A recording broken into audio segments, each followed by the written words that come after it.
जी बताएं।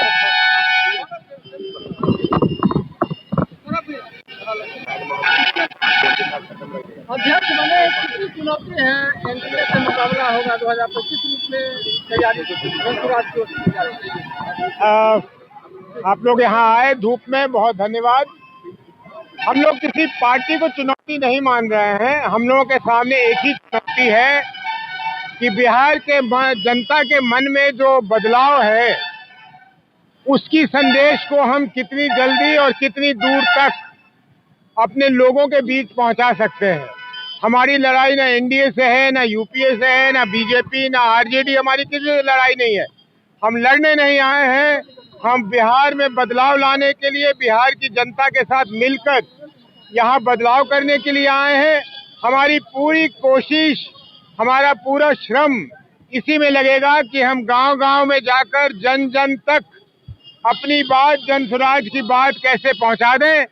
और उसमें आप देख रहे हैं कि जिस तरह से प्रशांत किशोर जी मेहनत कर रहे हैं दिनों रात, अब मैं भी पूरी कोशिश करूंगा कि जहां तक संभव होगा इस संदेश को आगे पहुंचाऊंगा।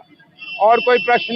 मोदी जी कह रहे हैं कि हमारे घरों में खून नहीं सिंदूर बह रहा है, इसको किस? अब तो ये होगा कि अब कहना पड़ेगा मेडिकल कॉलेजों को कि अब ब्लड बैंक के बदले सिंदूर बैंक बनाएं, क्योंकि अब तो सब चाहेंगे कि उनके रगों में भी सिंदूर दौड़े। तो ये जुमलाबाजी है, इसका कोई मतलब नहीं है। उनको जवाब देना चाहिए देश को। देश की सेना ने जिस बहादुरी से पाकिस्तान के दांत खट्टे किए, ये मोदी जी को श्रेय नहीं जाता, ये देश की सेना को श्रेय जाता है। मोदी जी तो उत्तर दें देशवासियों को कि पहलगाम की ये घटना घटी कैसे, ये इतनी बड़ी सुरक्षा में चूक कैसे हो गई। सेना तो किसी वक्त भी अपने जान पर खेल के बहादुरी से देश को बचाएगा ही, लेकिन सरकार का ये काम है कि यहाँ इतनी बड़ी सुरक्षा की चूक हो गई, ये कैसे हो गया। नीतीश कुमार के गांव में प्रशांत किशोर को जाने से रोका गया, किस नजरिए से देख रहे हैं इसको? मैं तो इस नजर से देख रहा हूँ कि नीतीश जी को पता ही नहीं कि क्या हुआ, और जो भ्रष्ट अफसर हैं वो नहीं चाहते थे कि सच्चाई खुले, तो उनको रोका गया। इसमें नीतीश जी की कोई गलती नहीं है।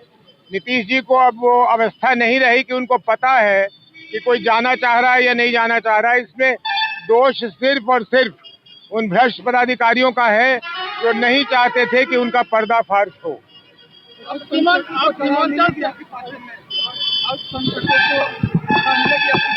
किनको?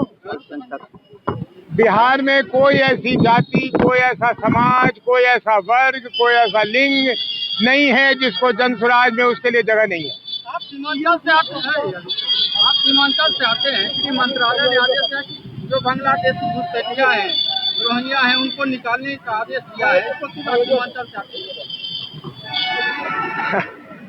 देखिए, ये कहते कहते इतने दशकों में हालत ये हो गई कि जो बांग्लादेश हमारे बगल, हमारा मित्र देश हुआ करता था, आज वहाँ हिंदुस्तान के लोगों से उन्होंने एक तरह से चिढ़ पाल लिया है। हमें अंकुश रखना चाहिए कि हम किस तरह से किसी के बारे में बात करते हैं।